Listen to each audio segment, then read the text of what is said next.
Hello friends, आप सभी का स्वागत करते हैं हमारे चैनल हरदोई रश्मि व्लॉग पर। तो आप सभी देख रहे हैं दर्द से मोहब्बत भाग 97।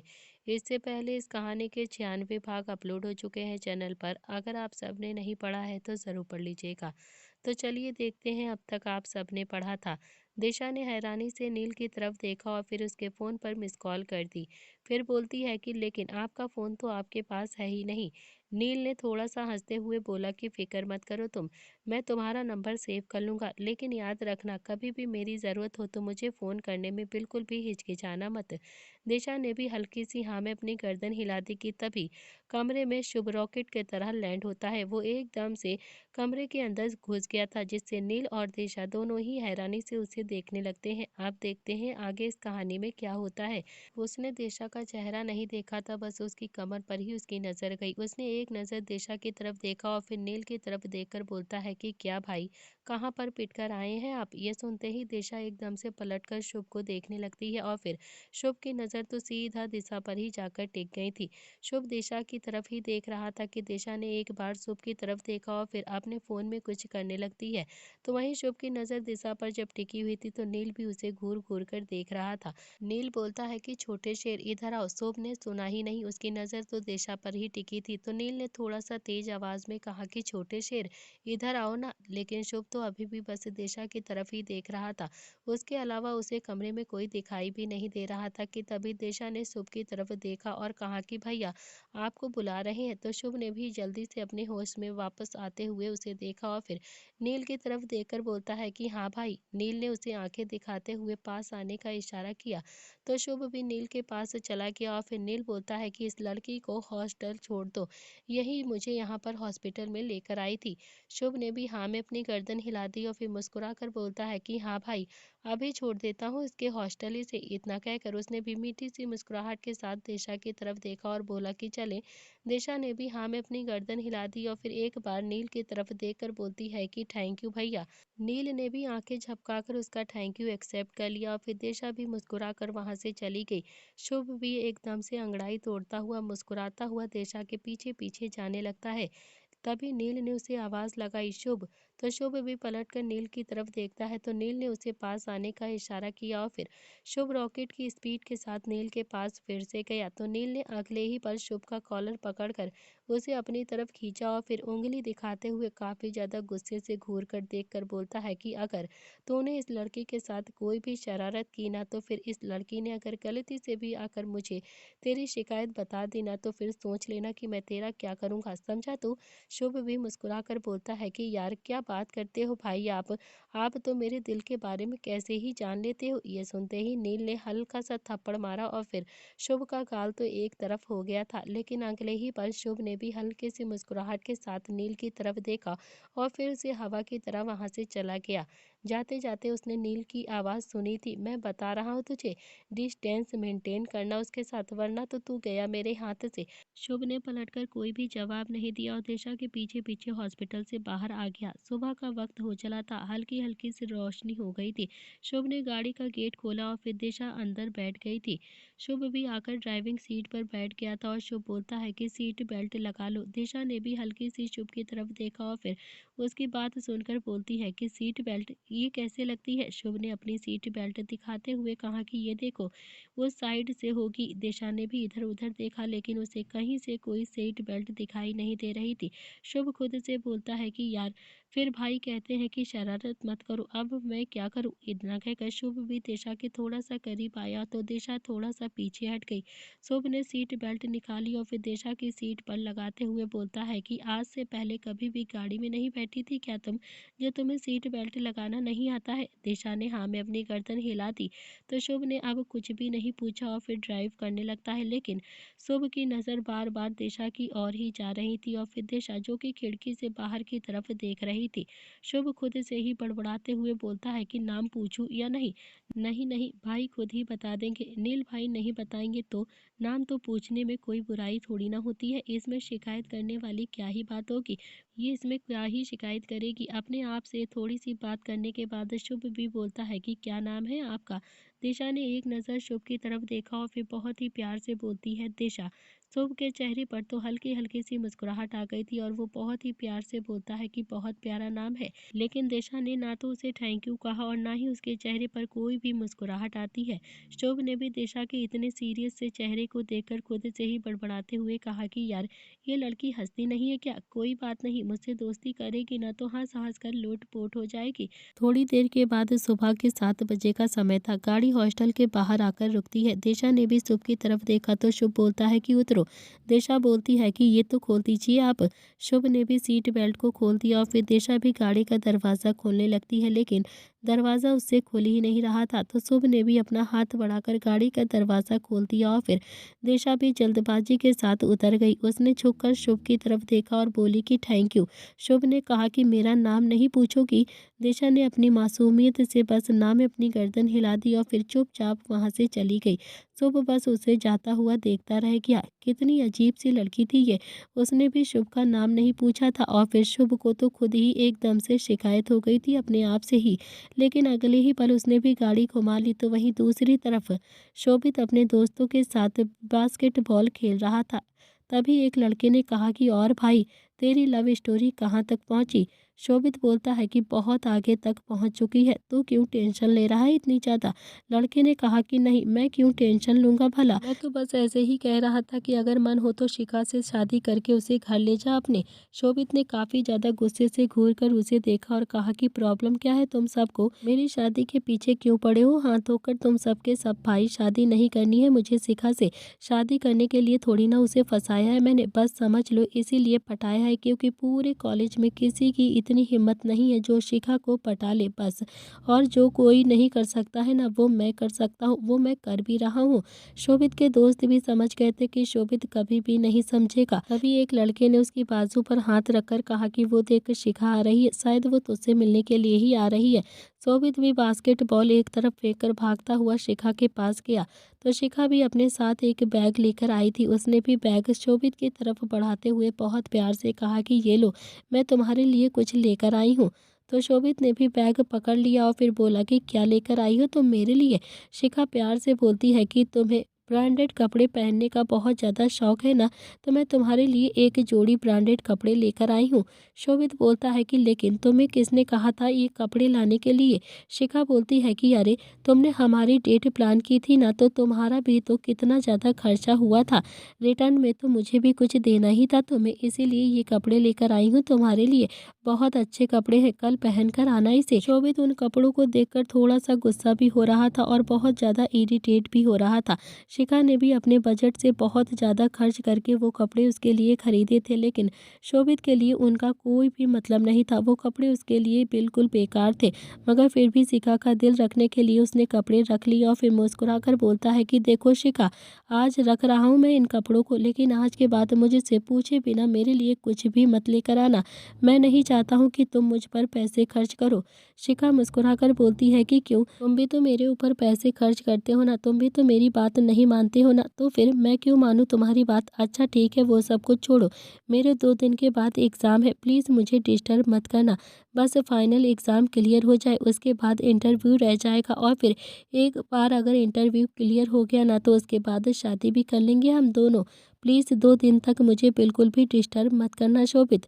शोभित ने भी हल्की सी हाँ में अपनी गर्दन हिला दी और बोला कि ठीक है, नहीं करूँगा डिस्टर्ब तुम्हें, लेकिन अगले हफ्ते मेरा बर्थडे है और मैं अपना बर्थडे तुम्हारे साथ ही सेलिब्रेट करना चाहता हूँ। शिखा के चेहरे पर भी हल्की हल्की सी मुस्कुराहट आ गई थी। वो बोलती है कि पक्का, साथ में ही सेलिब्रेट करेंगे तुम्हारे बर्थडे को, लेकिन खर्चा ज़्यादा नहीं करेंगे और प्लीज़ तुम इन्हें कपड़े को ज़रूर पहन लेना। शोभित ने हाँ में अपनी गर्दन हिलाई और फिर शिखा इधर उधर देखकर पंजों के बल बैठकर शोभित के माथे पर हल्के से किस कर लेती है और फिर जल्दी से वहां से चली जाती है। तो शोभित ने भी अब अपनी आंखें कसकर बंद कर ली थी। शिखा के लिए उसके दिल में अब एकदम से सच्ची फीलिंग्स आ चुकी थी, लेकिन अपने दोस्तों के सामने टशन दिखाने के चक्कर में वो गलती पे गलती किए जा रहा था। वो ऐसे दिखाता था जैसे शिखा उसके लिए कुछ भी नहीं है। तो वहीं दूसरी तरफ नरेन सौम्या का हाथ पकड़कर बैठा हुआ था। सौम्या को अभी तक होश नहीं आया था। बस एक बार बीच में हल्का सा होश आया था। उसने एक नज़र नरेन को देखा और फिर से बेहोश हो गई थी। नरेन भी राजस्थान आए थे, तब से कुछ भी नहीं खाया था उसने। तब से बस वो सौम्या के पास बैठा हुआ उसे देखे जा रहा था। अब तो उसे भी हल्की हल्की नींद आने लगी और कुछ देर बैठे बैठे ही वो सौम्या का हाथ पकड़कर वहां पर ही सो गया। अगले पल उसके कान में सौम्या की आवाज़ आती है, नरेन। नरेन ने झटके से अपनी आंखें खोली तो देखा सौम्या उठ चुकी थी। नरेन ने जल्दी से चेयर से उठकर अब सौम्या के करीब गया और फिर उसके गाल पर अपना हाथ रखकर उसके चेहरे की ओर हल्के से झुकते हुए तेज आवाज में बोलता है कि हाँ हाँ, मैं यही हूँ, तुम्हारे पास कहीं भी नहीं गया हूँ। सौम्या की आंखों में एकदम से पानी आ गया था। उसने भी भरे हुए गले से फिर से कहा कि नरेन, नरेन आप आ गए। नरेन ने हाँ में अपनी गर्दन हिला दी और उसकी आंखों के आंसू भी अब सौम्या के चेहरे पर हल्के हल्के से गिरने लगे थे। सौम्या ने भी अपनी दोनों ही बाहें नरेन की कमर में डाल दी और फिर नरेन ने भी सौम्या को हल्का सा उठाकर अपने गले लगा लिया। कुछ देर तक तो सौम्या भी अब नरेन के ऐसे ही गले लगकर जोर जोर से रोती रहती है और फिर नरेन भी अपनी पकड़ सौम्या पर पूरी तरह से कस दिया था। आंसू तो नरेन के भी बहुत ज़्यादा निकल रहे थे। उसे भी बहुत बुरा लग रहा था। उसने तो बहुत ही ज़्यादा दर्द सहा था, बहुत ज़्यादा दुख झेला था। उसके दिल में तो बस एक ही कसक थी कि सौम्या किसी बिजनेसमैन से शादी करके इंग्लैंड में सेटल हो गई है। और आज ये सब कुछ समझकर, ये सब कुछ देखकर तो नरेन के आंसू भी उसके बस में नहीं थे। आखिरकार 18 साल का इंतजार कुछ पलों में ही एकदम से समा नहीं सकता था। 1 घंटे के बाद नरेन बेड से टेक लगाकर बैठा हुआ था और सौम्या ने भी नरेन के सीने पर अपना सिर रखा हुआ था। नरेन सौम्या के बालों को हल्का हल्का सा सहला रहा था और 1 घंटे तक उनके बीच में कोई भी बात नहीं होती है। सौम्या की मानसिक हालत कुछ ठीक जरूर हो गई थी। नरेन को देखकर नरेन बोलता है कि तुम मुझे सच बता सकती हो क्या? सौम्या ने भी सिसकते हुए कहा कि वो मेरी बच्ची को मार देते। नरेन ने अपनी आंखें बंद कर ली और फिर उसकी आंखों से एकदम से आंसू बह गए। नरेन बोलता है कि तुम्हें मुझ पर यकीन नहीं था क्या? एक बार बोल कर तो देखती, मैं तुम्हें और किट्टू को कुछ भी नहीं होने देता, कुछ भी नहीं। सौम्या थोड़ा सा उठती है और फिर नरेन की ओर देखने लगती है तो नरेन ने एक बार फिर से सौम्या को अपने सीने से लगा लिया और फिर सौम्या के बालों को सहलाते हुए नरेन बोलता है कि जो बीत गया वो ठीक नहीं हो सकता है, उसे हम नहीं लौटा सकते हैं, लेकिन आने वाले वक्त को तो हम सवार जरूर सकते हैं ना। सौम्या ने भी हल्की सी हाँ में अपनी गर्दन हिला दी और फिर नरेन बोलता है कि अब अपने घर चलेंगे। सौम्या ने भी अब उस घर की तरफ देखा और बोली, ये घर किसका है? नरेन बोलता है कि रुद्र का घर है ये। सौम्या बोलती है कि रुद्र कौन है? नरेन समझ गया था कि शायद सौम्या बहुत कुछ भूल चुकी है या फिर शायद उसे कभी पता ही नहीं था कि रुद्र की शादी हो चुकी है, वो भी उसकी बेटी किट्टू से। नरेन ने कहा कि रुद्र किट्टू का पति है। ये सुनकर तो सौम्या की आंखें हैरानी से फैल गईं। वो बोलती है कि किट्टू की शादी हो गई? किसने करवाई उसकी शादी? नरेन बोलता है कि खुद ही कर ली होगी उसने। मतलब रुद्र को किट्टू पसंद आ गई थी और फिर किट्टू ने रुद्र से शादी कर ली। अब उन दोनों की शादी हो चुकी है। बदले में रुद्र ने तुम्हारा इलाज करवाया है और फिर रुद्र हमारी बेटी के साथ मिलकर एक शादीशुदा जिंदगी को बिता रहा है। सौम्या ने भी ज़्यादा दिमाग पर जोर नहीं डाला और फिर हल्की सी हाँ में अपनी गर्दन हिला दी और फिर एक बार फिर से अपना सिर नरेन के सीने पर रख लिया। दोनों ही अब एक दूसरे से बातें करने लगती हैं और एक दूसरे के ख्यालों में डूब जाते हैं। इधर प्रताप हाउस, रात के वक्त सब डिनर करके सिटिंग एरिया में बैठकर बातें कर रहे थे। नील भी डिस्चार्ज होकर घर आ गया था कि तभी निहाल ने भी संध्या की तरफ देखते हुए थोड़ा सा तेज आवाज में कहा कि माँ, पापा कब आएंगे? संध्या बोलती है कि ना आए तो ज़्यादा अच्छा है, वरना तुम सबको बहुत ही ज़्यादा डांट पड़ने वाली है और शायद मार भी। माँ, मुझे नींद आ रही है। ये सुनते ही नील ने भी अंगड़ाई लेते हुए कहा। इतना कहकर वो जल्दी से अपने कमरे की तरफ जाने वाला था कि तभी पीछे से संजय ने जोर से आवाज़ लगाई, जहाँ पर खड़े हो वहाँ पर ही खड़े रहो, वरना मेरे हाथों से पिट जाओगे। नील ने अपनी आंखें कसकर बंद कर ली थी और फिर संध्या ने भी उसके कंधे पर अपना हाथ रखकर उसे थोड़ा सा तसल्ली दे दी थी। संजय की आवाज़ सुनकर तो किट्टू भी कमरे से बाहर आ गई थी। इधर दूसरी तरफ स्टडी रूम से रुद्र भी आ गया था। नील ने हल्का सा पलटकर संजय की तरफ देखा तो संजय बोलता है कि अब तू मुझे बताएगा कि तुझ पर किसने अटैक किया था या फिर नहीं। नील धीरे से आवाज में बोलता है कि ससुर जी, उन्होंने ही करवाया होगा। नील भी अब संजय के सामने आकर खड़ा हो गया था और संजय जो इधर-उधर चक्कर लगा रहा था।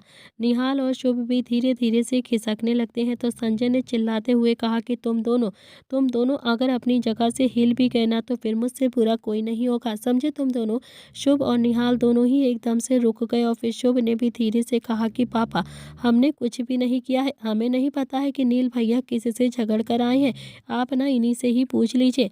नील हैरानी से शुभ की तरफ घूर रहा था, फिर उसने अपने पापा की तरफ देखकर बोला कि पापा, मैं नहीं जानता हूँ उन लोगों को, बस वो लोग आ गए और फिर मुझे पीटने लगे, फिर उन्होंने हॉकी सिर पर जोर से मार दी और फिर वो लड़की, क्या नाम था उसका? तभी शुभ एकदम से फटाक से बोलता है कि दिशा। दिशा नाम था उस लड़की का, जो पीएन कॉलेज में पढ़ती है, वही हॉस्टल में भी रहती है वो। मम्मी पापा नहीं है उसके, अपना खर्च वो खुद ही उठाती है और बहुत ही अच्छी लड़की है पापा, बहुत ही ज़्यादा समझदार भी है। सबकी आंखें तो एकदम से शुभ पर आकर टिक गई थी, खासकर नील की आंखें। वो तो ये सोच रहा था कि इतना तो मुझे भी दिशा के बारे में नहीं पता है जितना कि इसे पता चल गया। तभी शुभ ने भी सबकी तरफ देखकर थोड़ा सा शर्माते हुए कहा कि वो मैंने कहा था ना कि मैं हर बात की जड़ तक जाता हूँ। संध्या भी आकर एकदम से फटी निगाहों से शुभ की तरफ ही हैरानी से देख रही थी, फिर संजय की तरफ देखकर अपनी हंसी को कंट्रोल करते हुए बोलती है कि यही बचा था, ये भी चला गया हाथ से। सबको एकदम से हंसी आ गई, लेकिन शुभ को बिल्कुल भी हंसी नहीं आती है। उसे तो समझ में भी नहीं आया कि आखिर उसकी माँ ने अभी अभी क्या कहा है। संजय गुस्से में बोलता है कि कॉमेडी चल रही है क्या यहाँ पर? मैं तुम लोगों को इतना ज़्यादा डांट रहा हूँ, इतना ज़्यादा गुस्सा कर रहा हूँ और तुम लोगों जो यहाँ पर दांत फाड़ कर दिखा रहे हो।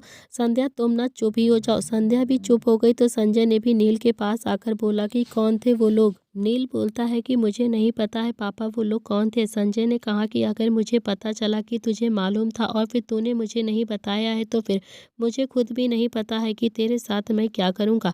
नील ने भी हाँ में अपनी गर्दन हिला दी और फिर संजय बोलता है कि नील, तुम्हारी गर्दन देखकर मुझे बहुत ही ज़्यादा गुस्सा आता है, बहुत ही ज़्यादा गुस्सा।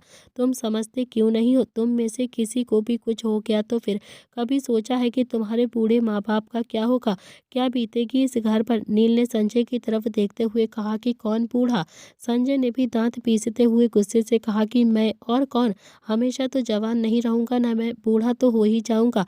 नील बोलता है कि अरे कैसी बातें करते हो पापा आप, कौन कहेगा आपको बूढ़ा? अगर आप चाहो ना तो आप तो आज भी माँ की सौतन लेकर आ सकते हो। पीछे से संध्या ने भी गुस्से से एक मुक्का बनाकर नील की कमर पर जोर से मार दिया और फिर नील की एकदम से आई मम्मी निकल गई। संध्या बोलती है कि उल्टी सीधी बातें अपने पापा के दिमाग में भर कर तुझे शर्म नहीं आती है? भूत बना दूंगी तुझे मार मार कर। नील कुछ बोलता उससे पहले ही संजय ने भी नील की बाजू पकड़कर अपनी तरफ घुमाया और फिर बहुत ही प्यार से बोलता है कि तू कुछ ज़्यादा ही समझेगा या फिर नहीं? मुझे लगता है कि तू घर का बड़ा बेटा है और फिर बहुत ज़्यादा समझदार भी, लेकिन तू तो बिल्कुल भी समझदार नहीं है। तुझसे ज़्यादा समझदार तो मेरा वो रुद्र है। सबने हैरानी से रुद्र की तरफ देखा तो रुद्र अभी खुद में ही एकदम से शर्मा कर आश्चर्य होकर देख रहा था कि पापा उसे समझदार कह रहे थे, जबकि वो अच्छे से जानता था कि वो बिल्कुल भी समझदार नहीं है। खासकर किट्टू के मामले में तो उसे बिल्कुल भी समझ नहीं थी। वो बहुत ही ज़्यादा बेवकूफ़ी करता रहता था, लेकिन सबके सामने तारीफ हो रही थी तो उसके चेहरे पर भी बड़ी सी मुस्कुराहट आ गई थी। संजय ने नील की तरफ देखते हुए थोड़ा सा गुस्से से कहा कि तुझसे बात कर रहा हूँ मैं, तुझसे कुछ समझ में आ भी रहा है तुझे या फिर नहीं? तभी किट्टू ने धीरे से कहा कि पापा। संजय ने भी किट्टू की तरफ देखा तो वो बोलती है कि बस कीजिए ना पापा, भैया को आप इतना ज़्यादा मत डांटिए, वो बहुत ही ज़्यादा समझदार है।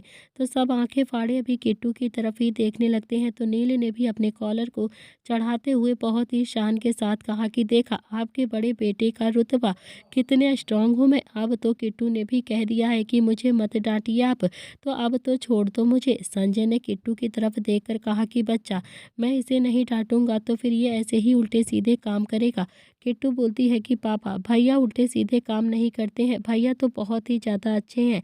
नील ने किट्टू की तरफ देखते हुए कहा कि देखा देखा कितनी प्यारी बहू है हमारी, एक आप हो जो खामखा मेरे ऊपर ऐसे ही चढ़े रहते हो। मैं कह रहा हूँ ना कि मैं नहीं जानता हूँ उन लोगों को, मुझे नहीं पता है, और वैसे भी मैंने ही ज़्यादा पीटा है उन्हें। संजय ने 2 उँगलियाँ अभी नील के माथे पर रखकर उसे थोड़ा-सा पीछे ढकेलते हुए कहा कि चोट तुझे लगी है, उन्हें नहीं लगी है। समझा तू उनका परिवार है या फिर नहीं, मैं नहीं जानता हूँ, लेकिन तेरा तो परिवार है ना, समझा तू। आज के बाद तुझे खरोच भी आ गई ना तो फिर मैं तुझे नहीं छोड़ूंगा। नील ने भी बात को आगे न बढ़ाते हुए बस गर्दन हाँ में हिला दी। किट्टू की तरफ देखा और हल्के से मुस्कुराकर वहां से चला गया। जैसे ही वो वहां से गया तो निहाल और शुभ भी धीरे धीरे से बिना कोई आवाज किए वहां से निकलने लगते हैं कि तभी संजय तेज आवाज में बोलता है कि तुम दोनों को भी ध्यान रखना है मुझे, समझा तू। अगर मुझे पता चला कि तुम दोनों ने कहीं पर भी मारपीट की है या फिर कहीं पे कोई भी गड़बड़ करी है तो मुझसे बुरा कोई नहीं होगा। दोनों ने पलटकर संजय की तरफ नहीं देखा था और चुपचाप से अंदर की तरफ चले गए। रुद्र को तो बिल्कुल भी अच्छा नहीं लग रहा था कि किट्टू ने नील को बचा लिया है, तो किट्टू जब सबका इतने अच्छे से ध्यान रखती थी सिवाय उसके ही, तो उसे बहुत बुरा लगता था। किट्टू भी संध्या के साथ किचन में कुछ काम कर रही थी। संध्या ने नोटिस किया था कि वो बिल्कुल भी खुश नहीं है, जबकि उसकी माँ बाप भी मिल गए थे, मगर फिर भी उसके चेहरे पर बिल्कुल भी मुस्कुराहट नहीं थी, जबकि वो तो कब से बस इसी दिन का इंतजार कर रही थी और आज तो उसे सच में बहुत ज़्यादा खुश होना चाहिए, मगर वो बहुत ही ज़्यादा उदास लग रही थी। संध्या ने किट्टू की तरफ देखकर कहा कि क्या हुआ है बेटा, कोई प्रॉब्लम है क्या? किट्टू ने संध्या की तरफ देखा और ना में अपनी गर्दन हिला दी। संध्या बोलती है कि कोई बात है तो मुझे बताओ तुम, रुद्र ने कुछ कहा है क्या, तो भी बता दो मुझे। किट्टू ने ना में अपनी गर्दन हिलाते हुए कहा कि नहीं, कोई भी तो बात नहीं है माँ। संध्या ने भी किट्टू के हाथ से एक बर्तन लिया और फिर उसे रखकर बोलती है कि अच्छा ठीक है, तो जाकर अब आराम कर ले, इतना काम नहीं करना है तुझे, नौकर थोड़ी ना है, नौकर कर देंगे। किट्टू ने हाँ में अपनी गर्दन हिला दी और फिर चुपचाप वहाँ से चली गई।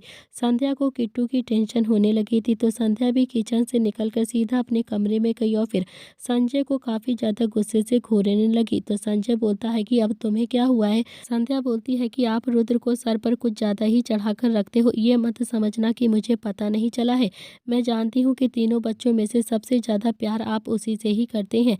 संजय भी हाथ बांधकर बोलता है कि तो तुम भी तो नील से ज़्यादा प्यार करती हो ना, मैं तो कभी भी नहीं कहता हूँ कि तुम नील से इतना प्यार क्यों करती हो। संध्या गुस्से में संजय की तरफ देखकर उसके कॉलर को पकड़कर उसे दीवार से लगाते हुए उसकी आंखों में देखकर एक एक शब्द को चबाते हुए बोलती है कि मैं अपने बेटे नील से प्यार करती हूँ क्योंकि उसके अंदर गुण है। अवनी ने उसके साथ इतना कुछ किया है, उसके बाद भी वो अवनी को मनाने के लिए ओबरॉय हाउस तक चला गया, उसे मनाकर ही घर लेकर आना चाहता है। ऐसे इज्जत बेइज्जत करके नहीं, इज्जत करता है वो लड़कियों की, लेकिन रुद्र उसे तो अपनी बीवी की भी इज्जत नहीं होती है। नोटिस किया है आपने कभी किट्टू का चेहरा आज कैसा था? देखा है कभी आपने कैसी हो गई है वो?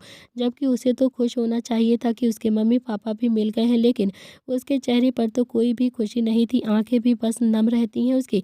क्या कर रहा है रुद्र उसके साथ, मुझे बताओगे आप या फिर नहीं? संजय ने भी अब नजरें नीचे करके संध्या का हाथ देखा और बोला कि अगर इस वक्त बच्चे देख लेंगे ना तो फिर क्या ही सोचेंगे, माँ पापा को कमरे में पीट रही है। संध्या बोलती है कि काम तो बाप बेटे आप दोनों ऐसे ही करते हो कि मैं आप सबको ही पीट दूं। इतना कहकर उसने भी संजय के कॉलर को छोड़ दिया। तो संजय बोलता है कि ठीक है, मैं समझा दूंगा उसे, तुम तो जानती हो ना उसकी कोई भी बहन नहीं है, उसकी कोई फीमेल फ्रेंड भी नहीं है, तो फिर उसे नहीं पता है कि लड़कियों के साथ कैसे पेश आते हैं। संध्या भी अपने हाथ बांध कर उसे घूर कर देख कर बोलती है कि मुझे मत चलाओ आप। निहाल और शुभ की भी तो कोई गर्लफ्रेंड नहीं है, उनकी भी तो कोई फीमेल फ्रेंड नहीं है ना, तो फिर उसके बाद भी वो लड़कियों से तमीज़ से ही बात करते हैं। और आप अपने बेटे को देखा है आपने, अपनी ही बीवी को रुलाने में लगा रहता है वो। एक बात कान खोलकर सुन लो आप संजय, अगर मैंने किट्टू के चेहरे पर मुस्कुराहट नहीं देखी और उसे इस घर को अपनाते हुए नहीं देखा तो आपको भी घर से बाहर खड़ा कर दूंगी मैं, आपको ही नहीं बल्कि आपके बेटे को भी घर से बाहर निकाल दूंगी, समझे तुम लोग। संजय ने भी किसी बच्चे की तरह हाँ में अपनी गर्दन हिला दी। तो वहीं दूसरी तरफ किट्टू भी कमरे के बाहर ही खड़ी हुई थी, उसके अंदर जाने की हिम्मत ही नहीं हो रही थी। उसके दिमाग में तो बस यही बात बैठ गई थी कि अब रुद्र उससे कभी भी ठीक से बात नहीं करेगा। उसे तो यकीन ही नहीं आ रहा था कि रुद्र ने उसे उस वक्त कैसे संभाला था जब वो अपने पापा को देखकर इतना ज़्यादा रो रही थी। किट्टू ने भी कांपते हुए हाथों से दरवाज़ा छुआ और फिर धीरे से खोला। अंदर देखा तो रुद्र बेड पर बैठा हुआ लैपटॉप पर कुछ काम कर रहा था। उसने भी जैसे ही किट्टू को देखा तो किट्टू की सांसें एकदम से रुक गई। वो धीरे धीरे आकर बेड की दूसरी तरफ बैठ गई, लेकिन उसके और रुद्र के बीच में काफ़ी ज़्यादा डिस्टेंस था। रुद्र ने भी लैपटॉप बंद कर दिया और टेबल पर रखकर आ गया। फिर वो ब्लैंकेट के अंदर एकदम से फैलते हुए बोलता है कि नील को डांट पड़ रही थी तो किसने कहा था बीच में बोलने के लिए तुमसे? ये सुनकर तो किट्टू ने भी नम आंखों से रुद्र की तरफ देखा तो रुद्र बोलता है कि तुमसे ही पूछ रहा हूँ, किसने कहा था बीच में बोलने के लिए?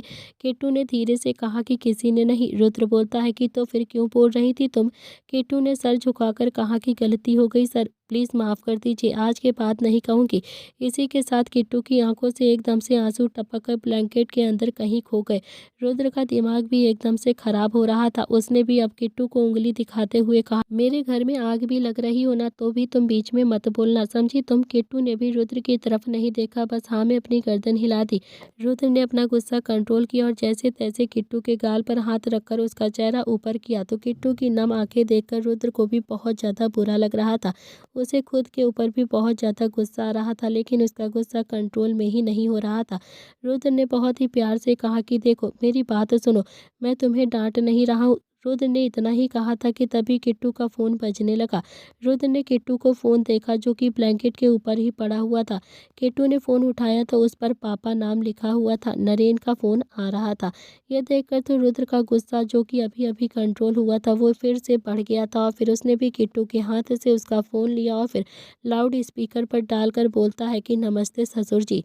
दूसरी तरफ से नरेन भी अपने गुस्से को जैसे तैसे कंट्रोल कर रहा था, लेकिन बहुत ही प्यार से बोलता है कि नमस्ते बेटा जी, कहाँ है किट्टू? रुद्र बोलता है कि मेरे पास ही, कहिए क्या बात करनी थी आपको? नरेन बोलता है कि क्या मैं डायरेक्ट किट्टू से बात नहीं कर सकता हूँ क्या? उसके लिए मुझे पहले तुम्हें बताना पड़ेगा। रुद्र को एकदम से गुस्सा आ रहा था। उसने कहा कि ससुर जी, बात यह है कि रात के 11:30 बज रहे हैं और आपको समझना चाहिए कि पति पत्नी रात को क्या करते हैं। आपको नहीं लगता है कि आपने मुझे और किट्टू को डिस्टर्ब कर दिया है? नरेन कुछ बोलता ही नहीं है, क्या बोलता भी वो? रुद्र ने एक ही बात कहकर नरेन की बोलती जो बंद कर दी थी और फिर रुद्र ने कहा कि रखता हूँ अब पापा जी, आप अपनी बेटी से सुबह बात कर लेना। रात के वक्त आपकी बेटी का समय मेरे लिए होता है। इतना कहकर रुद्र ने भी फ़ोन को कट कर दिया। फिर उसने किट्टू की तरफ देखा तो किट्टू ने जैसे तैसे अपने आंसू को कंट्रोल कर लिया था। रुद्र बोलता है कि मेरे सामने तुम्हारे पापा का फ़ोन नहीं आना चाहिए, समझी तुम? किट्टू ने बस हाँ में अपनी गर्दन हिला दी और नरेन ने भी अपने फ़ोन की तरफ घूर कर देखा। उसका शक अब गहरा होता जा रहा था। उसने भी सौम्या की तरफ देखा जो कि अभी सो चुकी थी। तो वहीं नील अपनी 3-4 फ़ोटो खींचता है जिसमें उसकी चोट दिखाई दे रही थी। वो सारी फ़ोटो उसने अवनी को भेज दी थी। अवनी जो कि लैपटॉप लेकर कुछ काम कर रही थी, उसका फ़ोन जैसे ही वाइब्रेट होता है तो उसने पहले तो पूरी तरह से इग्नोर कर दिया था, लेकिन नील ने उसे बहुत सारी फ़ोटो भेज दी थी। तो अवनी ने भी अपना फ़ोन उठाकर देखा तो उसकी आंखें हैरानी से फैल गईं। अवनी ने जैसे ही वो फ़ोन देखा तो उसका दिल एकदम जोरों से धड़कने लगा था। वैसे भी नील ने फ़ोटो को ऐसे एंगल से भेजा था कि अवनी को लगे कि जैसे नील को बहुत ही ज़्यादा चोट लगी है। अपनी फ़ोटो देखकर वो यही सोच रही थी कि सच में नील की इतनी ही ज़्यादा चोट लग गई है। और फिर उसने 1 मिनट के लिए अपना एटीट्यूड साइड में रखा और फिर तुरंत ही नील को कॉल कर दिया। नील के चेहरे पर तो एकदम बड़ी सी मुस्कुराहट आ गई थी, लेकिन उसने भी फ़ोन रिसीव नहीं किया था। अवनी ने फिर से फ़ोन किया, लेकिन अभी भी उसने फ़ोन रिसीव नहीं किया था। नील का फ़ोन तो बार बार बज रहा था, लेकिन नील ने भी अपने फ़ोन को देखकर कहा कि ऐसे नहीं चोरनी, तुमने जो मेरे साथ किया है ना वो मैं अब इतनी जल्दी तो नहीं भूल सकता हूँ। आखिरकार नील ने भी अपने फ़ोन में निहाल और शुभ को मैसेज किया और फिर अगले ही पल दोनों ही भाई अपने बड़े भाई के बुलाने पर एकदम से प्रकट हो गए थे। नील ने अपना फ़ोन उन दोनों की तरफ बढ़ा दिया। निहाल बोलता है कि अवनी भाभी फ़ोन कर रही है। नील ने थोड़ा सा हंसते हुए कहा कि हाँ, अब अपनी भाभी का फ़ोन उठाओ और बोलो कि नील की तबीयत इतनी ज़्यादा ख़राब है कि वो फ़ोन भी रिसीव नहीं कर सकता है। निहाल के चेहरे पर बड़ी सी मुस्कुराहट आ गई। उसने भी फ़ोन पकड़कर हाथ में आगे बढ़ाया और फिर नील ने फ़ोन पीछे की तरफ तरफ खींच लिया और बोला कि तेरे ऊपर यकीन नहीं है मुझे, तो कुछ ज़्यादा ही सच बोल देता है ना। फिर उसने शुभ की तरफ देखा और फ़ोन देते हुए कहा कि ले तू अपना टैलेंट दिखा। शुभ के चेहरे पर तो बड़ी सी मुस्कुराहट आ गई। उसने भी फ़ोन लिया और फिर रिसीव करके अवनी से बोला कि हाँ भाभी, कुछ कह रही थी क्या आप? अवनी बोलती है कि शुभ, तुम्हारे भैया को ज़्यादा चोट लगी है क्या? कहाँ है वो? उनके साथ क्या हुआ है? इतनी चोट कैसे लगी? शुभ को तो एकदम से हंसी आ रही थी। शुभ ने फ़ोन स्पीकर पर डाल दिया और बोला कि भाभी, पता नहीं कैसे लगी है, लेकिन कुछ गुंडों ने उन्हें रास्ते में बहुत ज़्यादा पीट दिया है। अवनी को एकदम से गुस्सा आ गया और वो बोलती है कि वैसे तो मेरे सामने बहुत ज़्यादा बाहुबली बनते हैं और गुंडों से पीट कर आ गए। मेरी बात कराओ उनसे, अभी बताती हूँ इनको। तीनों ही भाइयों को एकदम से हंसी रोकना मुश्किल हो रहा था। शुभ बोलता है कि भाभी, भाई बात नहीं कर सकते हैं, दवाई लेकर सो रहे, उन्हें बहुत ज़्यादा चोट लगी है ना। डिस्चार्ज भी नहीं कर रहे थे डॉक्टर, लेकिन भाई का अस्पताल में मन नहीं लग रहा था, इसीलिए ज़बरदस्ती डिस्चार्ज करवाकर हम घर ले आए हैं इन्हें। अवनी बोलती है कि तुम लोग क्या बेवकूफ़ हो क्या? बिल्कुल वो कहेंगे और तुम लोग जो भी वो कहेंगे वो मान लोगे? तुम मेरी मम्मी जी से बात कराओ, मैं उनसे पूछती हूँ कि नील की बात मानकर उन्हें हॉस्पिटल में इतनी जल्दी घर क्यों लेकर आए। हॉस्पिटल में अच्छे से ट्रीटमेंट हो जाता तो जल्दी से ठीक हो जाते। अब घर में तो वो अपनी ही चलाएंगे ना, मानते हैं ना वो किसी की भी नहीं बात। तुम मेरी बात कराओ मम्मी जी से। तीनों ही भाई अब एकदम से अपनी हंसी को कंट्रोल कर रहे थे, तो शुभ ने फिर से पूछा कि किसी से बात कराऊं? अवनी ने गुस्से से कहा कि मम्मी जी से। और किसी से? शुभ बोलता है कि कौन सी मम्मी जी, किसकी मम्मी जी? अब जाकर अवनी को एकदम से होश आया कि अभी वो फ्लो में क्या बोल रही थी। कुछ ही देर वो एकदम से वो चुप हो गई और नील जो कि शुभ को इशारा कर कर शुभ बोलता है कि हाँ हाँ भाभी, कौन सी मम्मी जी, बताओ ना, मेरी मम्मी जी से। अवनी एकदम से झेप गई और बोली कि किसी से भी बात नहीं करनी है, बस तुम अपने भाई का ध्यान रखना और फिर उनसे कहना कि ज़्यादा बाहर ना जाया करें और अकेले तो बिल्कुल भी नहीं। शुभ बोलता है कि हाँ भाभी ठीक है, बोल दूंगा, पर आपको एक बात बताऊं, आप यकीन नहीं करोगी, जब हम भाई को हॉस्पिटल लेकर गए थे ना, तब भाई बहुत ही ज़्यादा बेहोश हो गए थे, लेकिन बेहोशी में भी बस आपका ही नाम ले रहे थे। यह सुनकर तो निहाल हैरानी से शुभ की तरफ देख रहा था और नील ने तो अपने छोटे भाई की भलाइयाँ ही ले ली थी। वो अच्छे से जानता था कि निहाल तो इतना संभाल भी नहीं पाएगा जितना कि उसका छोटा शेर संभाल लेगा। अवनी की आंखों में एकदम से आंसू आ गए, लेकिन उसने भी शुभ को महसूस नहीं होने दिया। नील को भी बहुत ही अच्छा सा महसूस हो रहा था। उसने भी शुभ की तरफ देखकर इशारा किया। शुभ बोलता है कि भाभी, रोने से क्या होगा, अब जो होना था वो तो हो ही गया है, आप बिल्कुल भी फिक्र मत करो, सब कुछ ठीक हो जाएगा। हम सब है ना भाई का ध्यान रखने के लिए, आप टेंशन मत लो। आप डाइवोर्स पेपर बनवा लो। वैसे भी घर में सबने नील भाई को उस दिन बहुत ज़्यादा डांटा था, लेकिन नील भाई की आपको डाइवोर्स देने से मना कर रहे हैं, पर अब लगता है कि नील भाई भी मान जाएंगे। ठीक है भाभी, अब मैं फ़ोन रखता हूँ। तभी अवनी ने पूछा कि एक सेकंड, मुझे फ़ोटो किसने भेजी थी? तीनों ही भाई अब एक दूसरे को देखने लगते हैं, तो नील को भी समझ नहीं आया कि अब वो क्या कहे। तभी शुभ बोलता है कि फ़ोटो तो मैंने ही भेजी थी भाभी, और कौन भेजेगा? वो क्या है ना कि भाई आपका बार बार नाम ले रहे थे, तो फिर मुझे लगा कि अगर आप फ़ोटो देखोगी तो उनसे मिलने के लिए आ जाओगी, और अगर आप उनसे मिलने आएंगी तो फिर मुझे भी बहुत अच्छा लगेगा, और बाकी आपकी मर्जी, जो सही लगे। इतना कहकर शुभ ने जल्दी से फ़ोन को कट कर दिया और फिर तीनों ही भाई एकदम से नाचने लगते हैं। नील ने तो न जाने कितनी ही बार अपने छोटे भाइयों की भलाइयाँ ले ली थी। आखिरकार उसके छोटे भाई ही तो थे जो उसकी लव स्टोरी की नैया पार लगाने पर तुले हुए थे। तो दोस्तों, आज का एपिसोड यहाँ पर समाप्त होता है। लाइक शेयर सब्सक्राइब ज़रूर करें। Thank you friends.